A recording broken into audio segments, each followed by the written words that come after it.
তো বন্ধুরা, আজকে আমি এক্সপ্লেন করতে যাচ্ছি 2019 সালে মুক্তি পাওয়া সাধারণ একটি কোরিয়ান মুভি যার নাম হচ্ছে প্যারাসাইট। কোরিয়ান সিনেমার ইতিহাসে এই মুভিটি সর্বপ্রথম অস্কার পেয়েছিল। মধ্যবিত্ত পরিবার এবং একটি ধনী পরিবারের সাধারণ একটি গল্প কিভাবে অস্কারের মতো পুরস্কার জিতে নিতে পারে এটি ডিরেক্টর বং জং হো দেখিয়েছেন প্যারাসাইট মুভিটির মাধ্যমে। মুভিটির গল্প বুঝবার আগে তোমাদের প্যারাসাইট শব্দটির অর্থ বুঝতে হবে। প্যারাসাইট হলো একটি পরজীবী প্রাণী যারা কিনা অন্যের শরীরে বসবাস করে। এখান থেকে খাদ্য গ্রহণের পাশাপাশি একসময় তাদেরকে বহনকারী সাবজেক্ট থেকে নিঃশেষ করে দেয়। এই কনসেপ্টটি ঘিরে তৈরি হয়েছে প্যারাসাইট মুভিটি। এখানে মূল চরিত্রে রয়েছে দুটি ফ্যামিলি, একটি হলো পার্ক ফ্যামিলি আর অন্যটি হলো কিম ফ্যামিলি। মুভিটির গল্প শুরু হয় কিম ফ্যামিলিকে দিয়ে। তারা কিনা একটি ছোট্ট অ্যাপার্টমেন্টের বেসমেন্টের একটি ছোট্ট রুমে থাকে। কিম ফ্যামিলিতে 4 জন সদস্য ছিল, কিমের ছেলে, মেয়ে এবং তার ওয়াইফ। তাদের আর্থিক অবস্থা ছিল খুবই শোচনীয়। তাদের তেমন কোনো ইনকামের সোর্সও ছিল না, তার জন্য তাদের জীবনযাপন অনেক কঠিন হয়ে পড়েছিল। আর অন্যদিকে দেখা যায় পার্ক ফ্যামিলিতেও ছিল 4 জন সদস্য। তারা একটি আলিশান বাড়িতে থাকত, অনেক আরামায়েশের মধ্যে জীবনযাপন করত। দিন কিমের ছেলের কিউ এর এক ইউনিভার্সিটির বন্ধু তাদের বাড়িতে আসে এবং তাকে একটি পাথর দেখিয়ে বলে এটি তার দাদু তাকে দিয়েছিল এবং বলেছে এটি একটি লাকি পাথর। পাথর যার কাছে থাকে তার ভাগ্য পরিবর্তন হয়ে যায়। এরপর আমরা দেখতে পাই কিউ তার বন্ধুর সাথে তার আর্থিক অবস্থার কথা শেয়ার করে। তখন তার বন্ধু বলে আমি বিদেশে চলে যাচ্ছি আমার ইউনিভার্সিটির পড়াশোনা করবার জন্য। সে আরও বলে যে আমি একটি মেয়েকে টিউশনি করাই, তুমি চাইলে ওকে এখন থেকে পড়াতে পারো। কেউ তখন বলে আমি তো এখন কলেজেই যাই না, কিভাবে পড়াবো? বন্ধু তখন বলে তুমি তোমার বোনকে বলে একটি নকল সার্টিফিকেট বানিয়ে নিতে পারো, এর বাকিটা আমি ম্যানেজ করে নেব। পর আমরা দেখতে পাই কিউ এর বোন একজন আর্টিস্ট হওয়ায় বোনের মাধ্যমে সহজেই সে একটি নকল সার্টিফিকেট বানিয়ে ফেলে। তারপর কিউ পরের দিন সেই সার্টিফিকেট নিয়ে মেয়েটিকে পড়াতে যায় তার বাড়িতে। কিউ সেখানে গিয়ে একটি ডেমো ক্লাস করায় আর সেটা মিসেস পার্ক মনিটরিং করে। দেখা যায় কিউ এর ক্লাস মিসেস পার্কের বেশ ভালো লাগে এবং তিনি তাকে টিউশনের জবটাতে রেখে দেওয়ার সিদ্ধান্ত নেয়। এবং যাবার সময় কিউ জানতে পারে তাদের একটি ছোট্ট ছেলেও আছে যার কিনা ড্রয়িং করার খুব শখ রয়েছে। কিউ তখন মনে মনে প্ল্যান করে নেয় যে তার বোন যেহেতু একজন আর্টিস্ট, ও তার বোনকে কিভাবে এই বাড়িতে কাজের একটা সুযোগ করে দেওয়া যায়। পরের দিন কিউ মিসেস পার্কের সাথে কথা বলে। সে বলে তার একজন কাজিন আছে, সে খুবই ভালো মানের আর্টিস্ট, তারা চাইলে তাকে দিয়ে তাদের ছেলেকে আর্ট শেখানোর জন্য একবার চেষ্টা করাতে পারে। পর মিসেস পার্ক কিউ এর এই কথায় রাজি হয়ে যায়। পরের দিন কিউ তার বোনকে কাজিন পরিচয়ে পার্ক ফ্যামিলিতে এন্টার করায়। দেখা যায় এখানে কিউ তার বোনের নাম পাল্টে জেসিকা বলে পরিচয় করিয়ে দেয়। এখানে তারা তাদের আসল নাম এবং পরিচয় গোপন রাখে, তাতে করে তাদের দেখে কেউ সন্দেহ না করে। ভাবে কিজেন হয়ে যায় জেসিকা আর সে বাচ্চাটিকে আর্ট শেখাতে থাকে এবং কিজেন তার কথার জালে পুরো বাড়ির সবার মন আস্তে আস্তে জয় করে নেয়।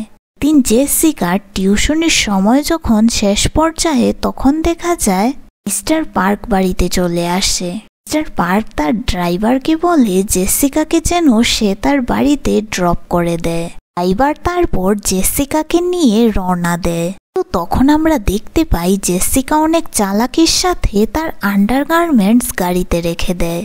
ড্রাইভারকে বলে তাকে মেট্রো স্টেশনে ড্রপ করে দিতে। ড্রাইভার তাকে মেট্রো স্টেশনে ড্রপ করে দিয়ে চলে যায়। পরের দিন মিস্টার পার্ক যখন গাড়িতে উঠে তখন জেসিকার রেখে যাওয়া আন্ডারগার্মেন্টস দেখে ফেলে আর সে মনে মনে ভেবে নেয় যে ড্রাইভার ও জেসিকার মধ্যে ফিজিক্যাল কিছু হয়েছে। তারপর সে মিসেস স্পার্ককে ব্যাপারটি শেয়ার করলে মিসেস স্পার্ক জেসিকাকে ডেকে আগের দিনের রাতের ব্যাপারে জিজ্ঞাসা করে। জেসিকা তখন বলে, আমি কাল রাত বাড়ির বদলে মেট্রো স্টেশনেই নেমে গিয়েছিলাম। স্পার্ক তখন জেসিকার কথায় সন্তুষ্ট হয়ে তাকে যেতে বলে। তারপর আমরা দেখতে পাই পরের দিন তারা তাদের ড্রাইভারকে চাকরি থেকে বের করে দেয়। এখানে সবকিছুই জেসিকার প্ল্যান মতো হতে থাকে, কারণ জেসিকা চাচ্ছিল ড্রাইভারকে চাকরি থেকে বের করে তার বাবাকে এই চাকরিতে ঢোকাতে। পরের দিন জেসিকা মিসেস স্পার্ককে সাজেস্ট করে যে আরেক আঙ্কেলের ড্রাইভার আছে যে কিনা অনেক ভালো গাড়ি চালায়। তারপর পরের দিনই জেসিকা তার বাবাকে আঙ্কেলের ড্রাইভার বলে পরিচয় করিয়ে দেয় মিস্টার পার্কের সাথে। তারপরই তার বাবার চাকরিটাও কনফার্ম হয়ে যায়। তারপর থেকে তারা বাবা ভাই বোন মিলে সেখানে কাজ করতে শুরু করে দেয়। তারা একে অপরকে না চেনার ভান করে যাতে পার্ক ফ্যামিলির কেউই তাদের উপর সন্দেহ না করতে পারে। তারা তারপর সেই বাড়িতে পর্যাপ্ত আরামায়েশ ভোগ করতে থাকে। সেই সাথে তারা এখন প্ল্যান করতে থাকে যে তাদের বাড়ির চতুর্থ সদস্য অর্থাৎ মিসেস কিমকে কিভাবে এই পরিবারের সাথে যুক্ত করা যায়। আর এই কাজের জন্য তাদের সামনে একটি বড় বাধা হচ্ছে পার্ক ফ্যামিলিতে থাকা সেই কাজের মহিলাটি। আর জানতে পারে যে এই মহিলাটি অনেক বছর ধরেই পার্ক ফ্যামিলিতে কাজ করছেন। পর তারা সবাই মিলে একটি প্ল্যান বানায়।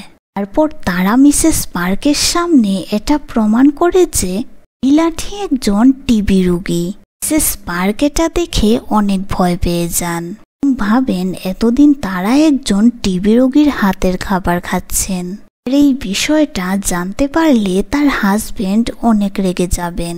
তাই তিনি কাজের মহিলাটিকে চাকরি থেকে বের করে দেন। সবকিছুই প্ল্যান মাফিক হওয়াতে কিম অনেক খুশি হন। পর আমরা দেখতে পাই কিম নিজের স্ত্রীকেই কাজের মহিলার পরিচয় দিয়ে ফ্যামিলিতে এন্ট্রি করিয়ে দেয়। আর এর মাধ্যমেই কিম ফ্যামিলির 4 জন সদস্যই পরিচয় গোপন রেখে পার্ক ফ্যামিলিতে কাজ করতে শুরু করে। ফ্যামিলির একসময় খাবার ছিল না, থাকার জায়গা ছিল না। আর তারা এখন পার্ক ফ্যামিলিতে এসে খুবই আরামায়েশের সাথে জীবনযাপন করছে। পাশাপাশি তাদের আর্থিক অবস্থারও উন্নতি হতে থাকে। ফ্যামিলি একদিন সিদ্ধান্ত নেয় যে তাদের ছেলে দা সং-এর জন্মদিন পালনের জন্য তারা একটি পিকনিকে যাবে। পর পার্ক ফ্যামিলি তাদের পিকনিকের উদ্দেশ্যে রওনা দিলে কিম ফ্যামিলি দিকে তাদের বাড়িতেই পার্টি করতে শুরু করে। তো হঠাৎ করে দরজায় বেল বেজে উঠলে তারা খুবই ভয় পেয়ে যায়। ক্যামেরায় গিয়ে দেখে আগের সেই কাজের মহিলাটি এসেছে। এখানে এসে বলে তার কিছু কাপড় আছে যেটা কিনা সে এখানে নিতে এসেছে। ওর মিসেস কিম দরজাটা খুলে দিলে সে বেসমেন্টের দিকে যায়। ক্ষণ পর মিসেস কিম সেখানে গিয়ে দেখতে পায় মহিলাটি একটি আলমারির মধ্যে আটকে রয়েছে। এটাকে উনি সরানোর চেষ্টা করছিলেন। এই প্লেটটিতে আলমারিটা আটকে ছিল। মিসেস কিম সেই প্লেটটিকে সরানোর চেষ্টা করে এবং তারপর আলমারিটি সরে গিয়ে একটি গোপন সুড়ঙ্গ পথ বের হয়।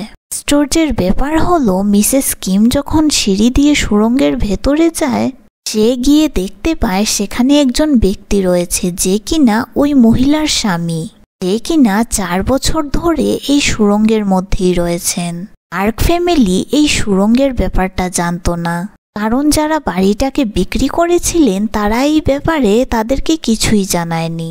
যে মহিলাটি আগের মালিক থাকাকালীন সময় থেকেই এখানে কাজ করত, সে এই ব্যাপারে অবগত ছিল। তার স্বামী অনেক টাকা মানুষ থেকে ধার নেওয়ার জন্য তাকে পাওনাদারদের হাত থেকে বাঁচানোর জন্য মহিলাটি তার স্বামীকে এখানে লুকিয়ে রেখেছিল এবং নিয়মিত সে তার স্বামীকে খাবার এবং অন্যান্য সামগ্রী সুড়ঙ্গের মধ্যে সাপ্লাই করত।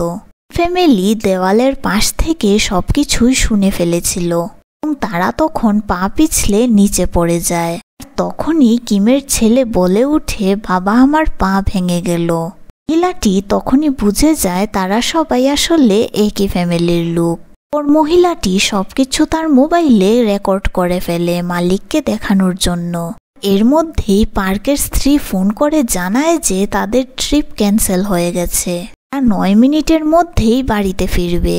মিসেস কিম তখন ভয় পেয়ে যায় আর তারা সবাই মিলে তখন মহিলাটির উপর হামলা করে দেয় আর তার ফোনটিকে কেড়ে নিয়ে ভিডিওটিকে ডিলিট করে ফেলে। এরপর তাদেরকে সেখানে বেঁধে রেখে সুড়ঙ্গের দরজাটি বন্ধ করে দেয়। তারপর পুরো বাড়িটিকে পরিষ্কার করে। মিসেস কিম দরজায় দাঁড়িয়ে যায় আর তার ফ্যামিলির সদস্যরা লুকিয়ে পড়ে। ফ্যামিলি তারপর বাড়িতে চলে আসে। তারপর তাদের বাচ্চাদেরকে ঘুম পাড়িয়ে দিয়ে হলের একটা সোফার উপর বসে গল্প করে। সেই সোফার নিচেই কিম ফ্যামিলি লুকিয়ে পড়েছিল। রাত গভীর হলে পার্ক এবং তার স্ত্রী ঘুমিয়ে পড়লে এই সুযোগে কিমের ফ্যামিলি সেই বাড়ি থেকে বেরিয়ে যায়। আর যাবার আগে তারা মিস্টার পার্ক এবং তার স্ত্রীর সকল কথা শুনে ফেলে।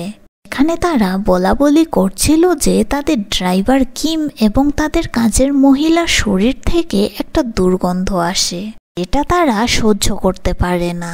কিম তখন এই কথাগুলো শুনে ফেলে এবং তার অনেক খারাপ লাগে। কারণ তারা যেখানে থাকতো সেই বস্তিতে অনেকগুলো মানুষ একসাথে থাকার কারণে পরিবেশ এত নোংরা ছিল যে তাদের কাছে ওই দুর্গন্ধটাই একটা স্বাভাবিক বিষয় ছিল। এই রাতেই কিম ফ্যামিলি বাড়িতে গিয়ে দেখে বৃষ্টির কারণে তাদের পুরো বাড়িটাই ডুবে যায়। তারপর তাদের ঘরের জিনিসপত্র নিয়ে একটি আশ্রয় কেন্দ্রে চলে যায়। এখানে ওই বস্তির অন্যান্য মানুষজনও গিয়েছিল। পরের দিন সকালে মিসেস পার্ক একটি পার্টির আয়োজন করে। মিসেস পার্ক কিজেনকে ফোন করে বলে সে যেহেতু তার ছেলের টিচার তাই সে পার্টিতে অংশ নিলে তার ছেলে অনেক খুশি হবে। পর মিসেস পার্ক কিউকেও ডেকে নেয় আর তারপরই মিসেস পার্ক শপিংয়ে চলে যায়। শপিং থেকে বাড়ি ফেরার পথে মিসেস পার্ক খেয়াল করেন ড্রাইভারের শরীর থেকে সেই দুর্গন্ধ আসছে। তিনি বারবার নাক ঢাকতে থাকেন। কিম সেটা খেয়াল করে এবং মনে মনে অনেক কষ্ট পায়। সে তখন ভাবতে থাকে আমরা গরিব বলে সবাই আমাদের সাথে কেন এমন করে। তারপর পার্টি চলাকালীন সময় দেখা যায় কিউ এবং তার স্টুডেন্ট দা হাই একজন আরেকজনের প্রেমে পড়ে যায়। কিউ তখন মেয়েটিকে জিজ্ঞেস করে তোমার কি মনে হয় আমরা চারজনই কি একই ফ্যামিলির লোক? মেয়েটি তখন বলে হ্যাঁ আমার তাই মনে হয়। কিউ তখন বুঝে যায় সে এমনিতেই না বুঝে কথাটা বলছে। কিউ তখন তার বন্ধুর দেওয়া পাথরটি বার করে। এরপর কিউ বেসমেন্টে গিয়ে গোপন সিঁড়ি দিয়ে নিচে নামতে থাকে। হঠাৎই সেই পাথরটি তার হাত থেকে পড়ে যায় এবং আমরা দেখতে পাই পাথরটি সুড়ঙ্গের ভেতরে চলে যায়। পাথরটিকে ফলো করতে করতে কিউও সেখানে চলে যায়। সেখানে গিয়ে দেখতে পায় তারা সুড়ঙ্গে যেই মহিলা এবং তার স্বামীকে বেঁধে রেখেছিল তার মধ্যে মহিলাটি মারা গেছে। কেননা 2 দিন আগে যখন সেই মহিলাটি সেই পথ থেকে বের হতে চায় তখন তার মা তাকে লাথি দিয়ে নিচে ফেলে দেয়। সিঁড়ি দিয়ে পড়ে গিয়ে মাথায় আঘাত লাগার কারণে সাথে সাথে সে সেখানেই মারা যায়। মহিলাটির স্বামী তার বাঁধন থেকে অনেক কষ্টে নিজেকে মুক্ত করে এবং একটি ইলেকট্রিক তার পেঁচিয়ে কিউকে টেনে হেঁচড়ে নিচে নিয়ে যেতে থাকে। কিউ তখন সেখান থেকে বের হতে চেষ্টা করলে লোকটি তাকে পেছন থেকে তার মাথায় পাথরটি দিয়ে আঘাত করে। পর সে ছুরি হাতে নিয়ে বাইরে বেরিয়ে আসে। লোকটি বাইরে বেরিয়ে পার্টির দিকে চলে আসে এবং সে দেখে কিজেন একটি কেক নিয়ে দা সং এর দিকে যাচ্ছে। সে তাকে চেনে ফেলে এবং সাথে সাথে দৌড়ে গিয়ে কিজেনের বুকে ছুরি বসিয়ে দেয়। কিজেনের বাবা তখন তার মেয়ের আঘাতটিকে বেঁধে রাখে যাতে অতিরিক্ত রক্ত বের না হয়। তো আঘাত এতটাই বেশি ছিল যে সেখান থেকে ক্রমাগত রক্ত বেরোতে থাকে। এরপর মিসেস কিম যখন দেখে লোকটি তার মেয়েকে আঘাত করেছে সে তখন দৌড়ে গিয়ে লোকটির উপর আঘাত করে এবং সেখানে দুজনের মধ্যে লড়াই চলতে থাকে।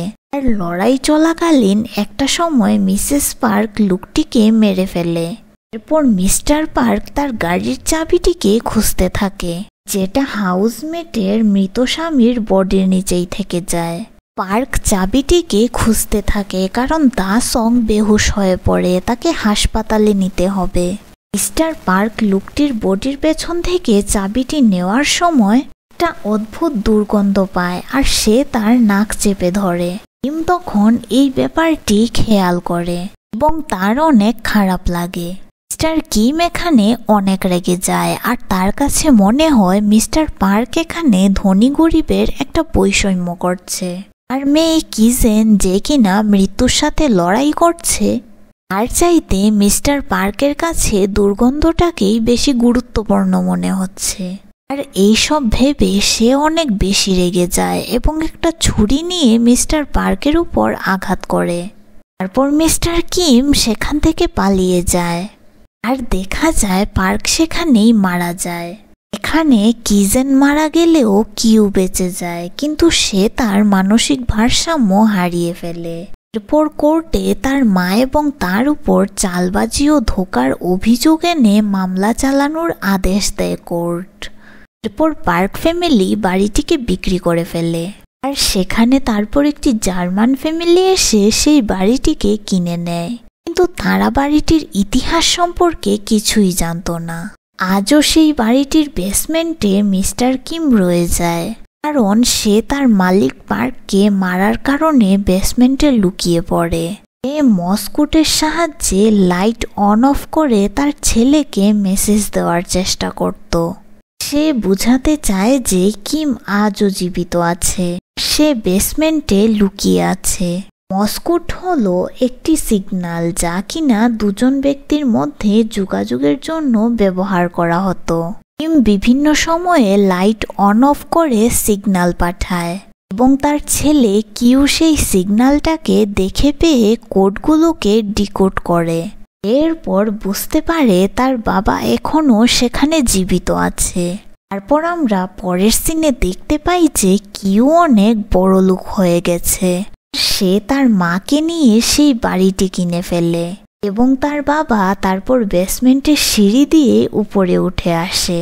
যদিও দর্শকদের এমনটি মনে হয় যে কিউ বাড়িটি কিনে ফেলেছে এবং তার বাবা বেসমেন্ট থেকে বেরিয়ে এসে তার পরিবারের সাথে সাক্ষাৎ করেছে, কিন্তু এর পরের দৃশ্যেই আমরা দেখতে পাই আসলে শুধু কিউ এর এটি কল্পনা মাত্র। বাস্তবে কিউ এবং তার মা সেই বস্তিতেই এখনও তাদের সেই আগের কষ্টের জীবনযাপন করতে থাকে। আর এই দৃশ্যেই সিনেমাটির গল্প শেষ হয়ে যায়।